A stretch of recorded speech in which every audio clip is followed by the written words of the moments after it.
Woo.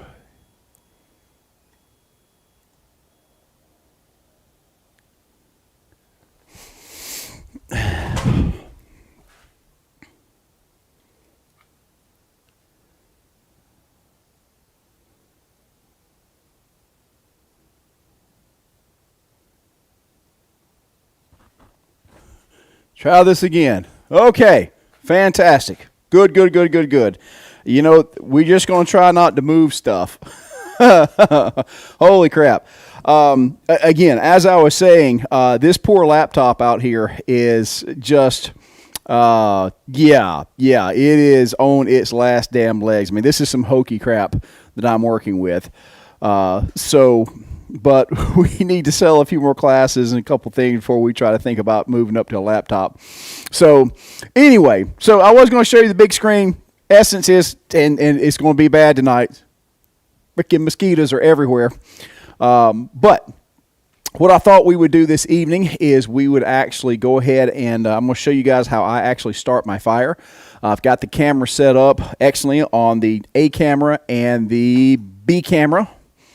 And so you guys can actually see how I fire up. And I figured that I'd take a few questions on exactly on that process. Now, again, there's going to be 10,000 different ways to light a fire. My way is not necessarily the best way. However, I find it very convenient for what I do and what I have.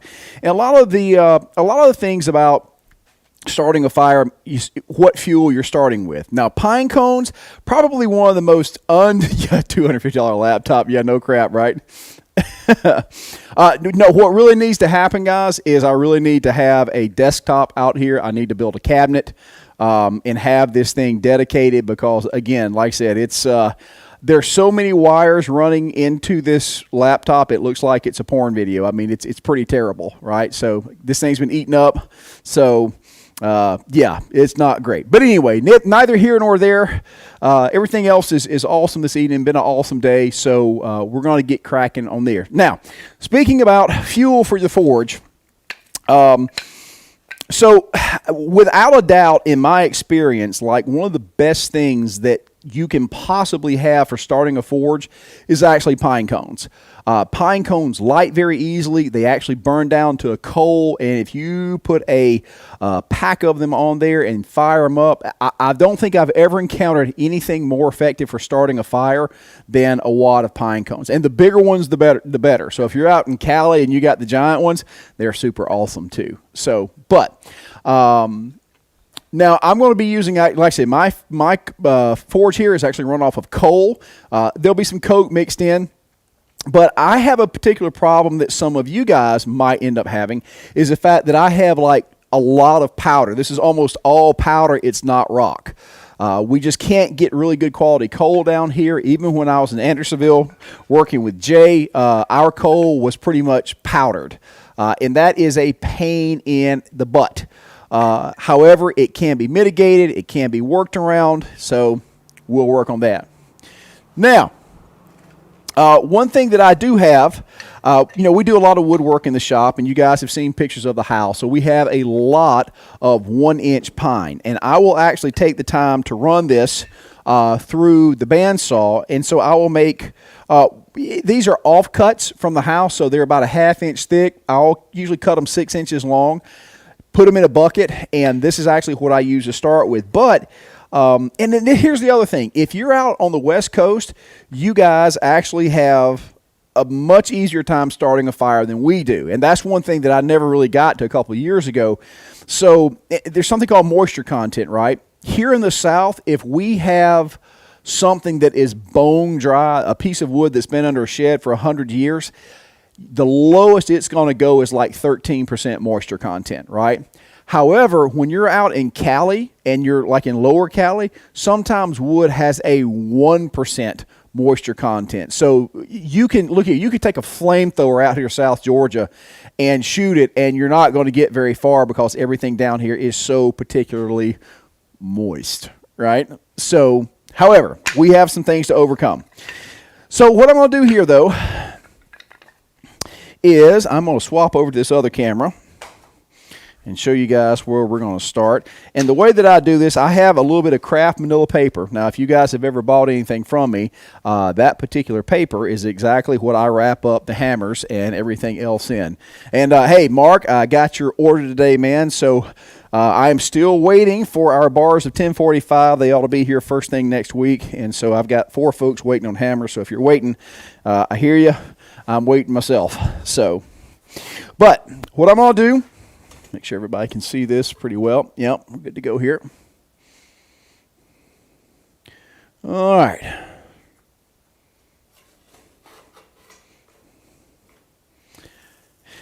Veteran, that is absolutely true. That's one thing that, the only thing about, I mean, keeping this stuff super wet is a way to do it. You actually almost make a slurry out of it. The only problem is that slurry, because it's in coal, becomes very corrosive, and it really does a number on your table. But anyway, I just have some manila, some craft paper here, and I'm going to wad this up. Now, this is really the important part. Now, I've always been a Lincoln log guy. I always like to make the Lincoln log type fire. Does not work well for a forge fire. If you're going to get this stuff to catch on fire, it needs to burn up. So you need to make a type of TP forge, or TP fire, excuse me, TP fire, not TP forge, and not TP for your bunghole. This is not, now this is more difficult than you would think, because the way that the forge bottom is tapered, it is very difficult to kind of get this to stack up and do right. But that's kind of the configuration that you want. Now, here's the important part.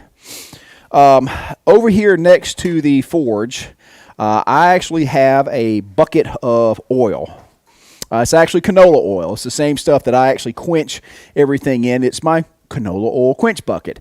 What I will do is I will actually take my shovel and I will dip my shovel into that bucket, and I will drip canola oil onto the wood and the paper. Now, this is not like WD-40 or mineral spirits. And again, if you get into the habit of like spritzing your fire with WD-40 or stuff like that gets super expensive real damn quick. However, a little bit of canola oil will do a lot. So drip that on there. And again, get you one of these. Not the one you have to use a striker for, but it's actually got a trigger here that normally works. You son of a... Oh, this thing has never failed me. And look at you, bastard. The one time that we are on camera and the world is watching, you got to pull that kind of crap. That's okay, though. I got to back up. So this is the push start here. Don't even waste your money on the one that's not the push start that you have to use a striker for. Get one that's the electric start, because that's what you want to be able to do. So very simply,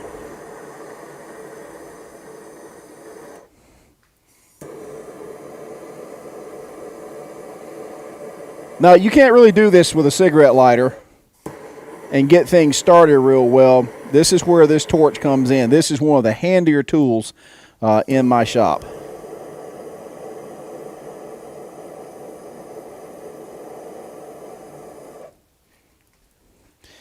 Now, it may start a little bit slow, but that oil is going to make a tremendous difference as that paper starts to burn.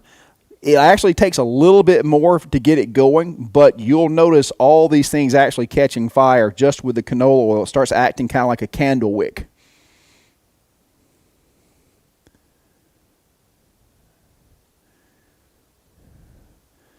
So there you go. This guy is now pretty well caught. And once it gets going, again, especially if I'm bored, I'll actually drip a little bit more oil on there. And again, this can be any type of oil that you've got in there. It will do well. And what this does, this just really keeps everything cooking and burning.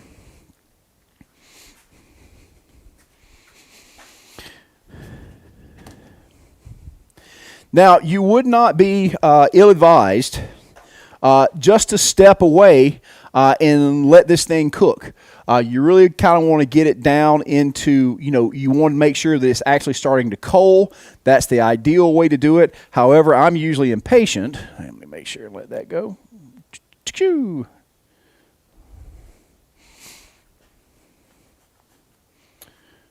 Perform that.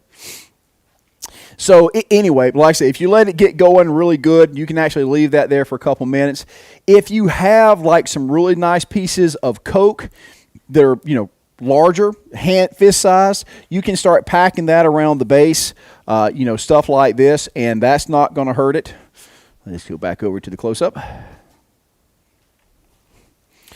But again, you can see there's very little of that here, but I can come up with some of it.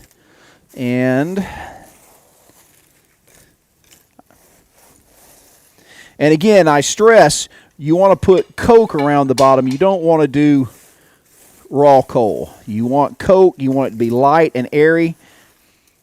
Now here's the thing, when you start filling around that edge, what's going to go down is you can see that the flame's dying, and this is where you need to put your air blast on at the lowest possible setting. You kind of want a breeze.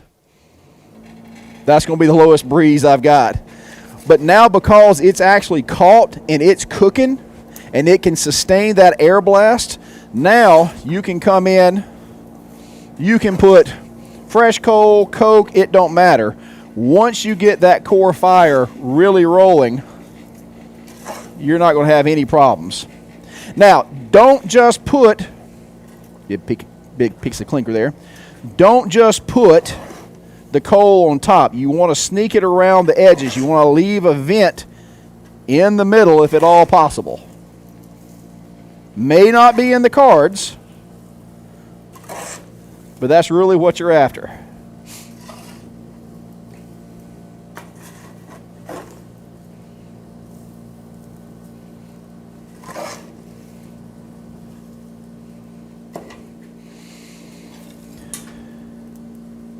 Leave my little vent right there.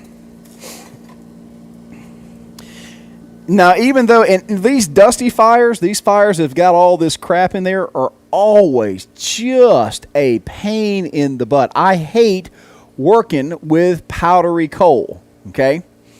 I really do. It's just a pain in the butt. It's just something I've had to deal with.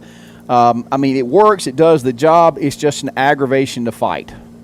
And the only real way to solve that is to make a slurry out of it. Again, like what's his name said a minute ago, to actually use it like a paste, which again has a tendency to actually corrode the crap out of your table, which is a pain in the booty. Now you can see we've got all the smoke coming down the bottom, and it's actually, again, this is a pretty good quality coal, even though it's going to be, again, in powder.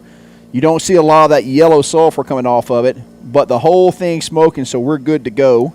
And what I'm going to do is I'm going to open up the air blast just a little bit. And it shouldn't take but a second for it to really start breathing. Back it out a little bit.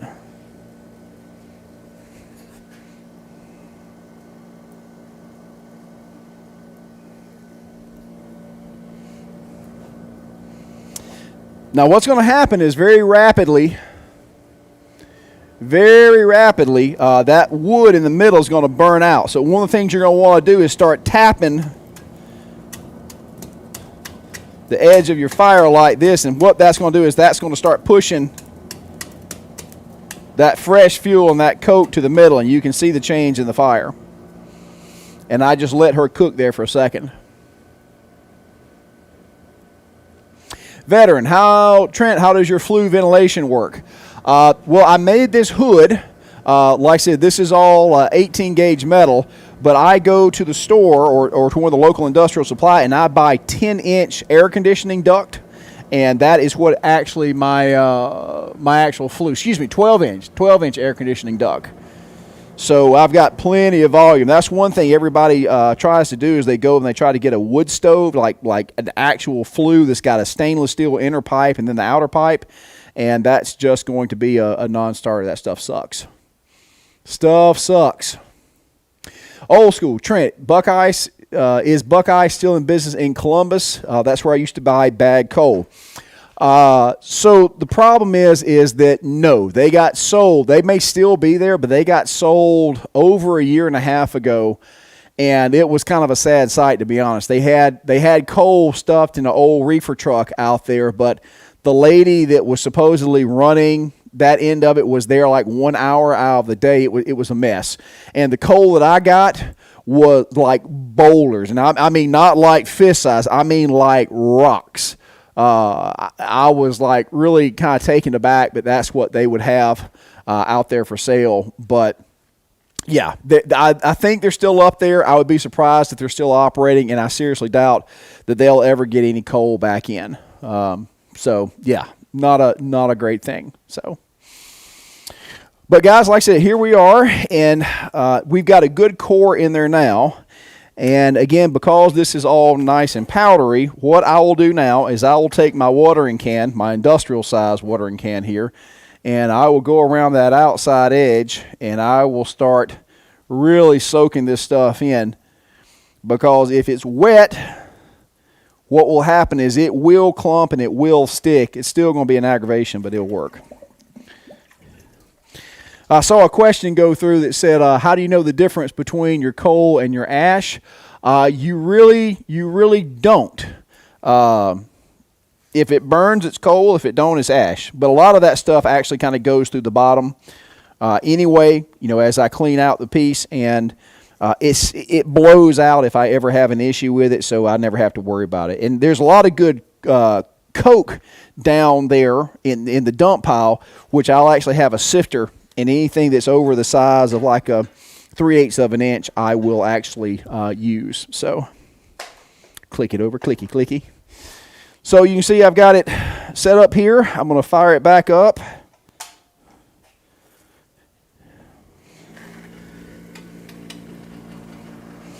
And now I'll actually start tapping it to kind of force all the coals down, because you can see that the wood is turned into coal or coals. And at this point, I'll come in and I'll start jiggling it, lifting a little bit, let a little more airflow into the side. And you can clearly see she still has a lot of green fuel in there. But let's see if I can turn this down a little bit. Make it a little bit easier to see. Still super bright, but now she is actually getting proper heat. Get over here, Joker.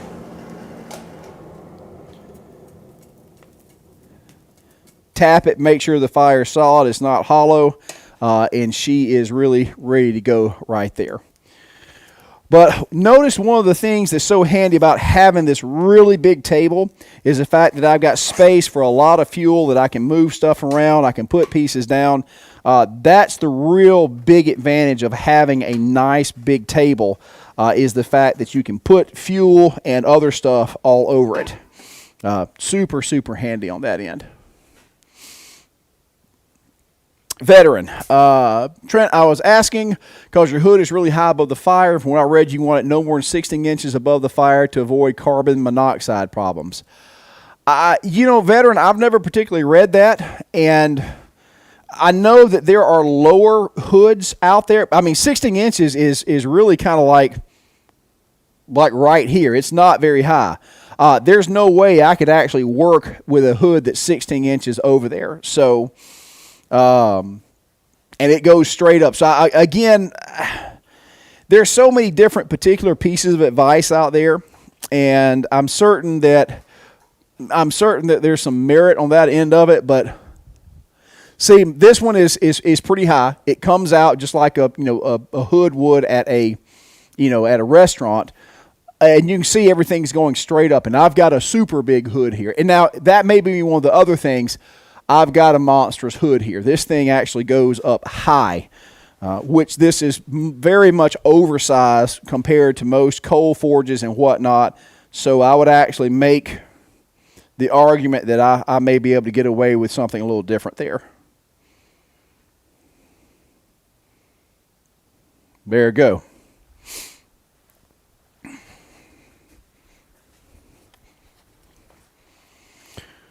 All right, coolie beans.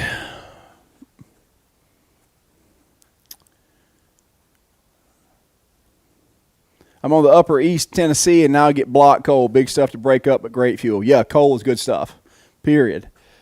Veteran, something about it sucking in too much room air and letting the monoxide escape. Veteran, I don't think I've ever heard that. And and I'm going to tell you, and I'm not saying that's not the case, right? I've never heard it. I haven't heard of any Smiths getting monoxide poison. The only time there's ever been any type of really issue about that has been with a gas forge in a confined space. And guys, I would tell you, be mindful, because here in the past couple of weeks, there's been some folks running around blacksmithing beginners and some other things of that nature that have really been they pick these real obscure things and they make this whole elaborate thing about it. And it really doesn't have any bearing with reality that I've ever seen. Yeah.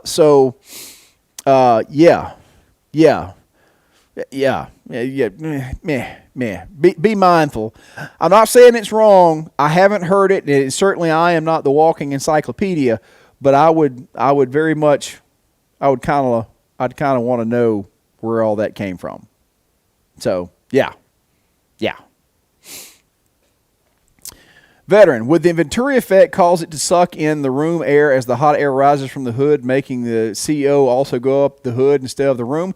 Well, that's kind of what a hood does. It's acting as a vacuum. As that hot air goes up, it's acting as a vacuum. So why carbon monoxide tends to be a little heavier, but it's still hot and it's still rising. So again, there's just something don't seem right. I'd like to, if you've got that, whatever book that is, I'd love to see it. I really was. And I'm sorry I'm yelling, because I'm always used to there being a crowd here, right? And I'm projecting, and I forget that I've got a microphone on, and I don't have to scream at the people in the back. So if I've been blowing out your speakers, I apologize. I'm so used to teaching people.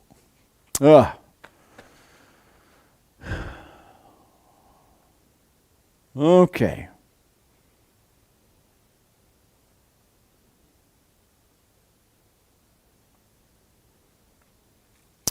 Dario, hello, Trenton from Spain. Dario, good to see you here, man. I saw a couple of your videos the other day. Looking good. Adam Kerr, I wonder if the side draft ventilation would be what needs to be no more than 16 inches from the fire. Now, Adam, that seems very correct. If I judge it from the point of a side draft, here's the deal. A side draft sucks, right? It works, okay? It works, but it's using a fancy trick to try to get around the need for a hood, right? A hood is really what you need for that end of it, but not all the time do you run across enough space for that. So I wonder if that wasn't for a side draft. Yeah. Oh, there is a good question. There's a good question right there. Let me roll this back up here. That was, who said that? Who's upgrading? That's Mr. Brian Grimes. I use a propane forge. I'm currently in the process of upgrading to a ribbon burner setup. I've been reading it's more efficient as the gas mixes better with the air over the single nozzle. Mr. Brian, that is absolutely true. But I want to put something towards you guys. When somebody says something is better than something else, ask them by what percentage. Okay? And it may sound like kind of a butthole thing to ask, but it's very much like somebody, if somebody says 1095 will get sharper than 1080, ask them by how much. How would they measure that? Okay? And the answer is, well, I don't know. And I can tell you that a baseball bat is better for beating tomatoes than a drinking straw, right? There's a clear difference in the outcome and effect. But you're going to find that with so many of these super, knowledgeable people, well, this is better than that, but nobody has an actual number, right? And here's the deal. If it is not obvious on the face why something is better or worse, there's a good chance they don't know by what amount it's better or worse, okay? Because there's been very few, there's not a lot of data on that end of it. There's not a book of cut tests that somebody said, okay, scientifically, we're going to take this 1080 blade. Here's the heat treatment, identical to the 1095 blade. This is the number of fibers it could cut through before going to some dull, some micro. That doesn't exist. So be very wary of when people start saying better than. Ask them by how much. Force them to give you a number, okay? Because even if they're pulling it out of their butt, it gives you a place to start and say, back up your crap. The reason I say that is that a ribbon burner it is more efficient because if you have one big flame, the reason they always make them round is because there's so much coming in, that flame is not long enough to completely combust. So it's got to wrap around the forge. With a ribbon burner, you have a bunch of little flames. So they're able to combust in the right amount of distance. So they are more efficient at spreading the heat. But at the end of the day, remember that there's only X amount of BTU that's going to come out of propane, no matter what you do to it. So when somebody says it's more efficient, the average person says, well, it gets better gas mileage. Well, no, burning propane, if you put 5 psi through a ribbon burner and 5 psi through a single burner, it's going to be the same BTU. Now, how that BTU is distributed is another question, but there's only so much juice in a unit of propane. So when people start throwing around more efficient, ask what they mean by that. Okay. Yelling is good. Personally, I like it. Loud. That's terrible. I know we went from WWE announcer to happy little tree guy. Guys, that's how it is. When I'm doing a show, especially when I'm at Perry, I have not done a show in a year, right? Actually, February marked the last show that I had done.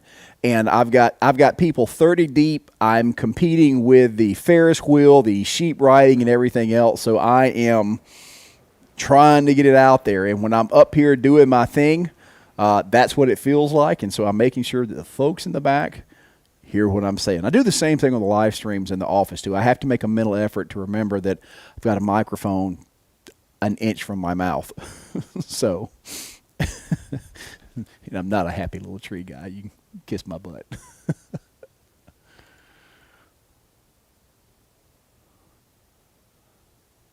All right, let's see what we got here. Provo is here. I see lots of gaps in ventilation to allow air in. Yeah, there's a few gaps in here. It's not a bad problem. Let's see.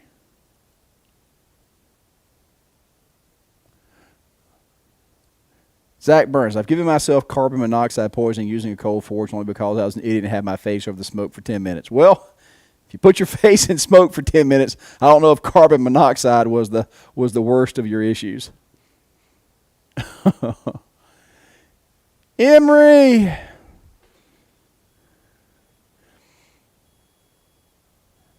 Better is just perspective, really. Emery, I'm actually going to contest that there are objectively better things. A soft hand to the gonads is better than a baseball bat to the gonads. So there's some objective things that we can get in there. So, Mark, to Purgatory Ironworks, off-topic question. What could I use 1-inch round by 1 75 for 10-4? Mark, I thought I replied to you on that end. Those are like incredibly nice little hammer blanks. Super nice hammer blanks. I would draw those out and use them for punches and chisels, and like in actual set tools. That's an ideal size. Good stuff. Messi Laura, coal forge can get hotter than a propane forge. Absolutely. No, there's no competition. No competition whatsoever. Well, look at there. I have not seen a troll in a long time. Let's go ahead and put him in timeout. I must be getting famous. Okay. Everybody still hear me?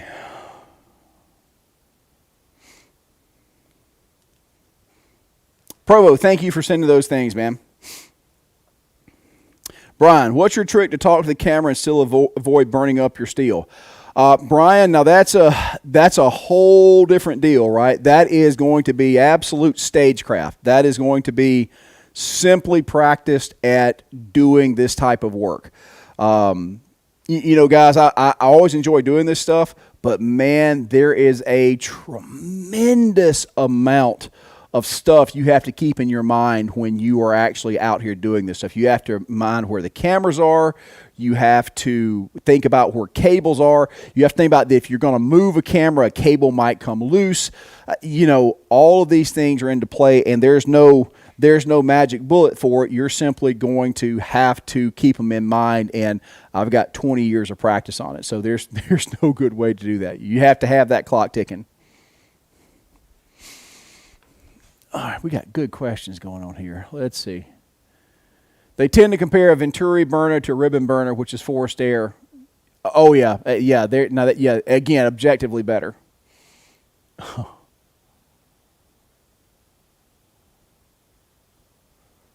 Okay.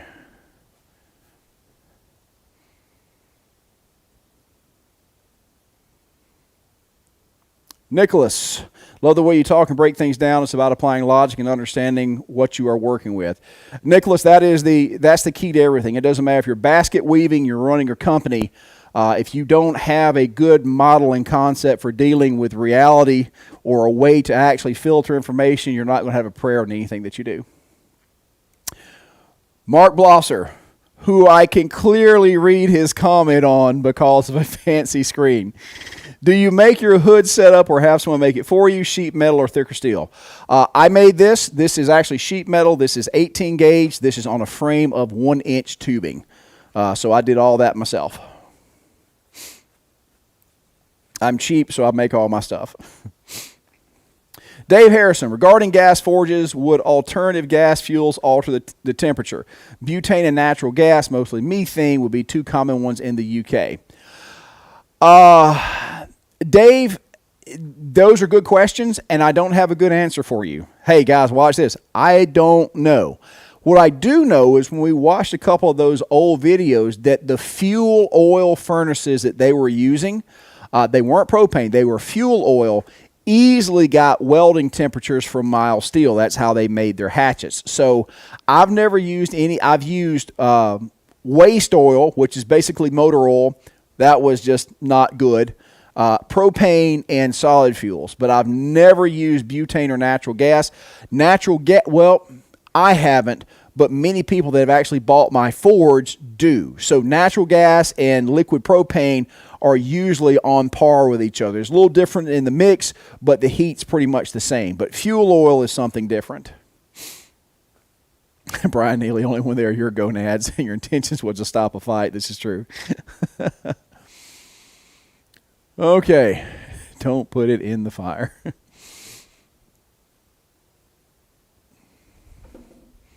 Okay, dumb question. How do we determine what steel is as a beginner, and what do the numbers mean? Brian, it's not a dumb question. It's a question I wish more people ask. And here's the thing. You don't. I can pick up any piece of steel in here, and I can lick this thing all day long, and it's not going to tell me anything about what type of steel it is.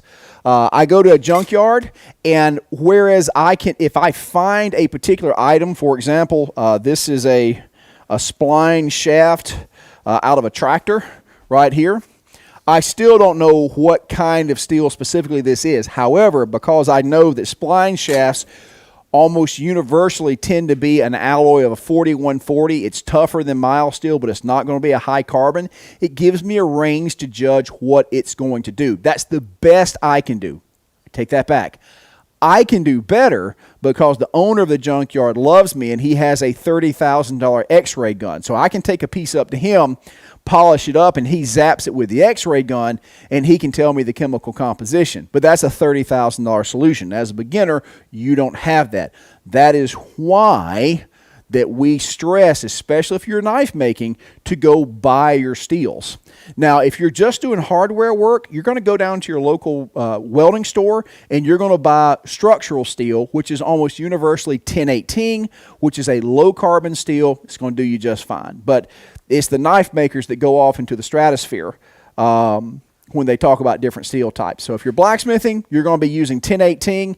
Now, as far as what those numbers mean, man, I ain't got that much time this evening. You're going to need to do a little bit of study in the metallurgy, which that information is easily available. So do a little bit of homework there. Oh, he's got a separate account. Let's see. All right, put him up there. Okay.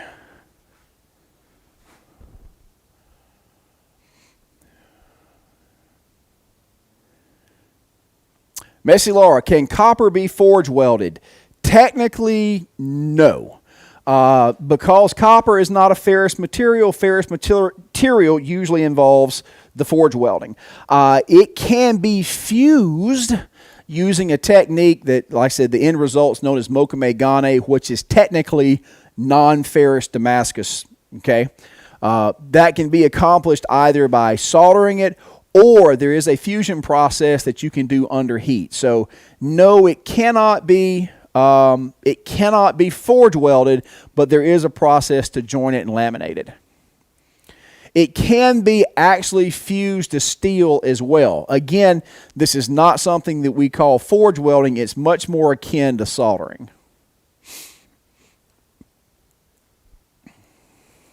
Provo, I found that 1095 needs sharpening less than 1075, but I cannot quantify it, just an observation.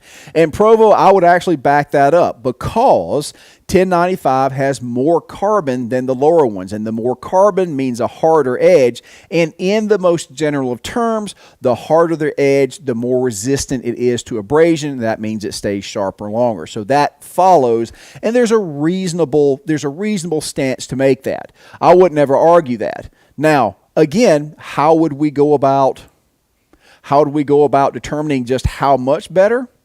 Don't know. Can't say. And that's kind of the problem when somebody wants to die on that hill, right?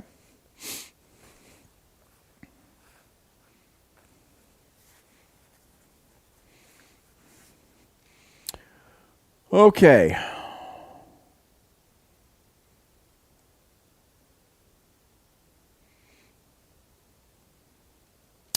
Stone in the field, your thoughts on oxypropane.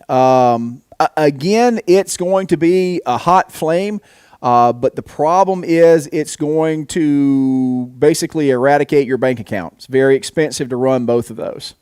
So again, it works. There's lots of different fuels that can be used, but cost effectiveness becomes a big concern very quickly. So can be used, just not normally as cost effective as something else. One of the reasons we use a lot of propane is because it's cheap.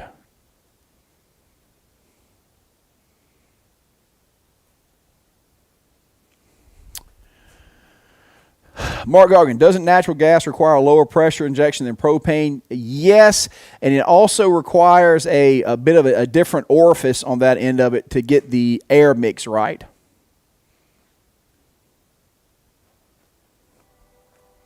Who didn't give me money? Super chat at $5. No, that's that crap.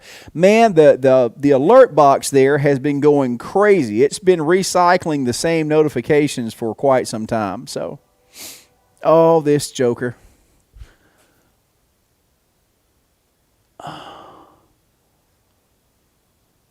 15 Pro. That's the same thing there. I don't know what it is. Anyway. All right.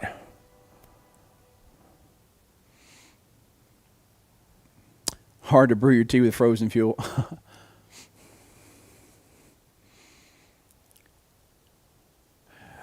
You have to have a ribbon burner for natural gas. It won't work with the Venturi. Yeah. No, I'm with you there. Polish Pony, fuel question. In place of coal, charcoal, I make my own to heat the house. I've heard it works. What's your stance? This damn thing here keeps going crazy. All right, we're just going to doing the same thing the other night. I don't know what the problem is. Yep, remove the alert box so we don't have a problem. Okay.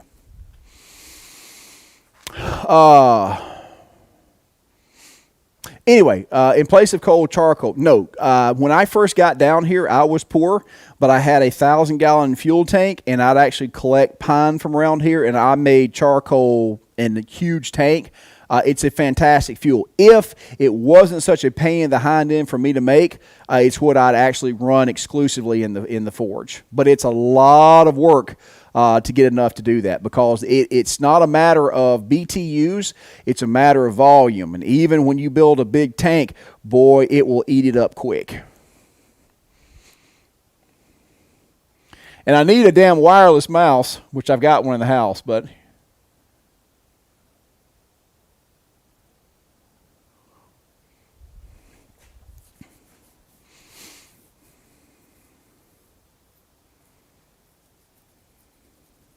Yep, Google is correct. Brian, I appreciate your all's answers. That's helpful. I'm just looking at blacksmithing as a hobby. I'm researching and doing as much as I can before I invest. Brian, and I tell this to everybody, get a book.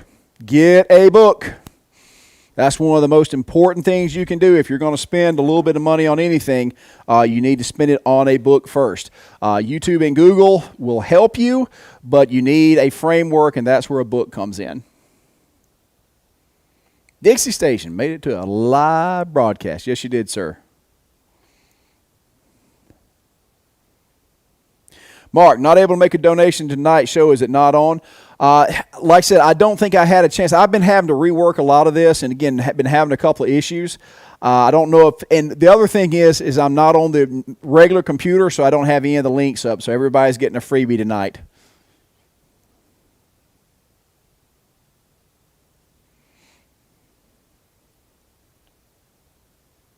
Guys, hang on a second. I think I got somebody driving up.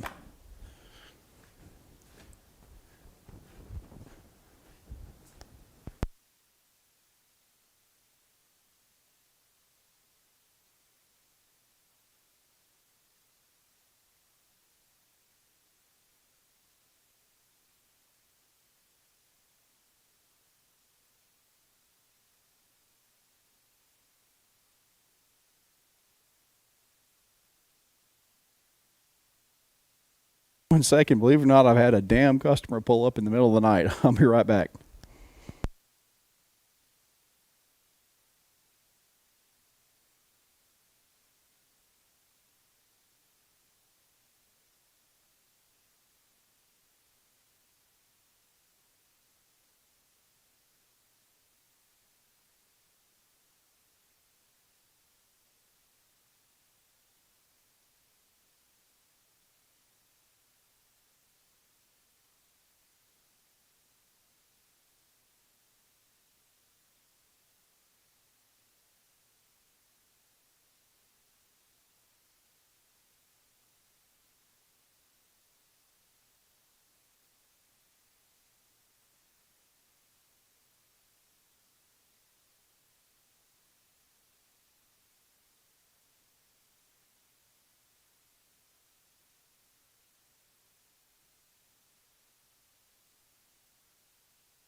Normally about this time of night, if somebody drives up, we just start shooting people. Holy crap. All right.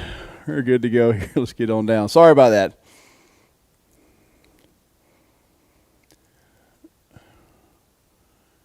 Mark, I would donate, but you took all my money. I did. I saw that, Mark. Again, thank you. Damien Leiter. Hey, man, glad to see you live. Finally, long-time follower. Man, thank you for being here. I've seen some large plate anvils, tables with multiple hardy holes for using several stakes at the same time. Are the tables something that people make themselves? No, there are actually, these tables are usually cast iron. They're usually a layout table, and the great thing about those, you can actually pin stuff down. But no, they're usually called a stake plate or a stake table. But no, they're a high-end industrial item.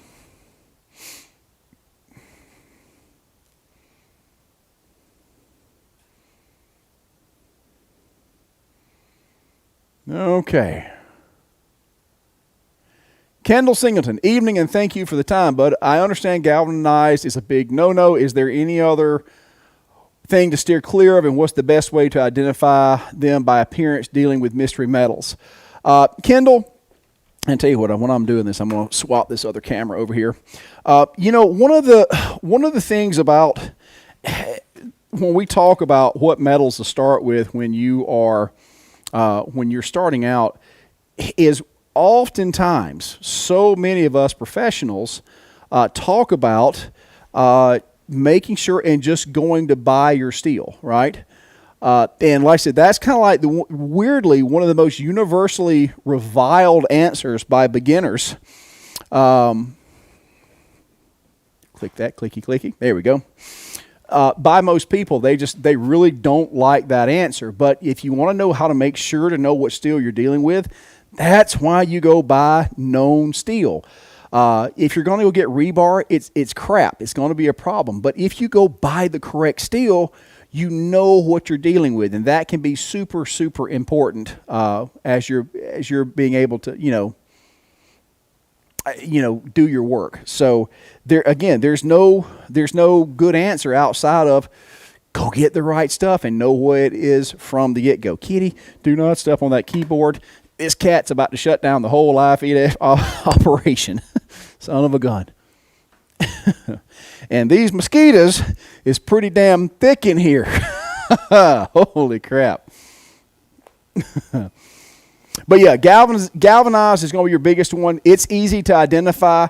And again, unless you just are so poor that you can't do anything else, just stay out of the scrap pile. Stay out of the scrap pile. If only someone would write a good blacksmithing book at a great price. I know that I should take the opportunity to plug my book at that point because I know mine's in there, but I always feel greasy when I do that. I've got a good book. It's on TrentonTie.com. Go buy. Matthew Hoffman, can cork burn hotter? No. It can still be cold, but your softwoods are really what you want. Pines actually burns with a hotter coal than oak, but both of them will work.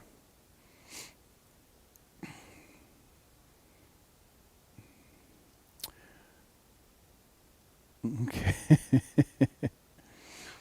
Our force de forger. Yeah, I've seen Jake's talking about the dried corn. Meh.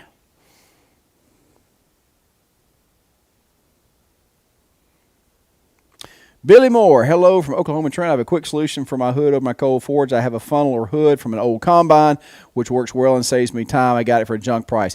Yeah, there's actually a lot of good industrial scrap for hoods. I mean, especially ventilation, that works. Logan Wrench, if you had your pick between a stick welder or a MIG welder for blacksmith shops, which would you choose? If I had to pick, it's going to be a MIG. The stick welder has its application, especially with things like anvil repair, that you can use specialty rods. But for the amount of being able just to drop a little bit of weld, especially where you're trying to clean up or you're trying to like make a tree and you're trying to join that piece where you couldn't do a forge weld, being able to drop a little bit of metal in place without slag or inclusion, going to be a MIG all the way. Going to be a MIG all the way. Holy Hannah, you said my name right. Thank you. Love your videos. You're very welcome.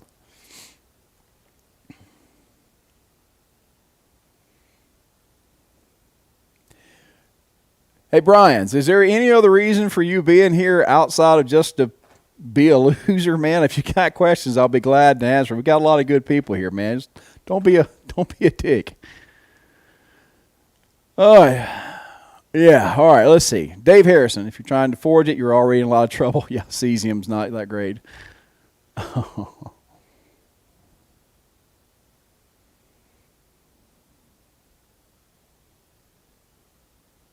Dixie, waiting for you to be ready for hammers again. We'll order the book then. Dixie, like I said, I got 4 people waiting for hammers right now. Like I said, my stuff was supposed to be in last week, so I've actually got a damn forklift tying the back of the truck, but I just don't want to have to start chopping it up. Okay, I'm way late. This started while I was grocery shopping.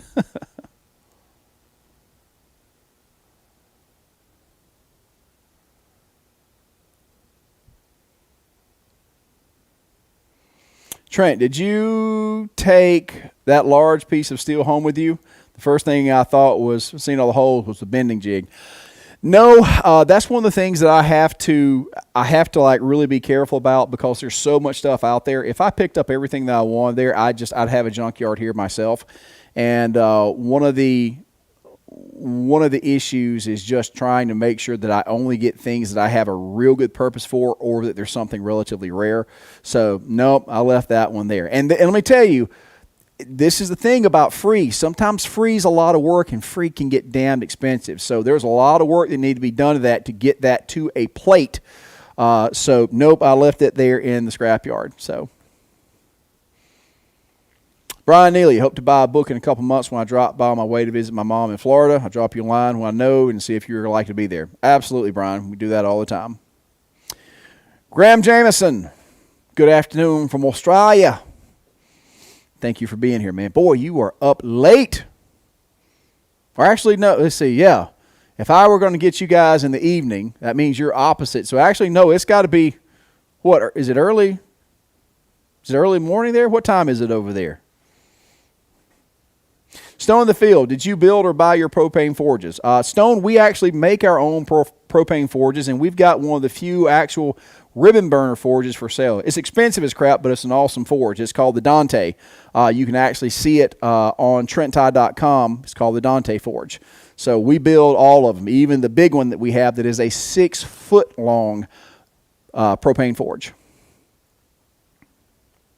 Brian's, so the hot burn of softwoods is better. So back in the old days, charcoal was the original fuel of the blacksmith. And so hardwoods, because it's a denser wood, it doesn't get as much air into all the little areas. So it does not burn quite as hot as softwoods like pine and fir and things of that nature. So as a rule, back in the day, blacksmiths preferred softwoods because it would burn a little bit faster, and therefore it would burn hotter. And yep, that was an advantage in the old blacksmiths. Jason Chappell, evening from Northwest Georgia. Awesome Bill from Dawsonville. Ryan, I used to live in Cherry Log, Georgia. I lived in a cherry log? My God, that must have been so cramped. Jeremy Gagnon, stick welders are ridiculously cheap, so why not get both? I once bought a nearly new Dayton welder for $20 for a swap meet. Yeah, the technology's been here for a while. Graham Jensen, midday Sunday here. Gotcha. 1 a.m. in the UK. I know it's bad. Right on lunch in Melbourne. That's right. I was trying to think. Like I said, I've got so many of you guys over in Australia. I've been thinking about getting myself up, because if I get up at about 6 o'clock and do a live stream, I'll be catching you guys at dinner, which would be pretty awesome. Force de Forger. Trent, love your channels is back there. You're forging tonight? Nope, just talking. We did a little bit of a demonstration on doing the fire, how to build the fire. So now we're just running our mouths. Watching from Quebec. Quebec. The tabernacle. Trent, are you supposed to tell people your products are expensive as crap? Not supposed to tell people expensive as crap? Again, guys, I've always done business open-handed, and I know I probably could have been a little greasier about it, but this has never been, I've never needed to, and I don't ever want to have to. The forge I've got is probably the most expensive one out there, but it's awesome. It's a good forge. It's got a lot of bells and whistles nobody else has. It's expensive as crap, and it's a professional's tool. It's not for most people. So,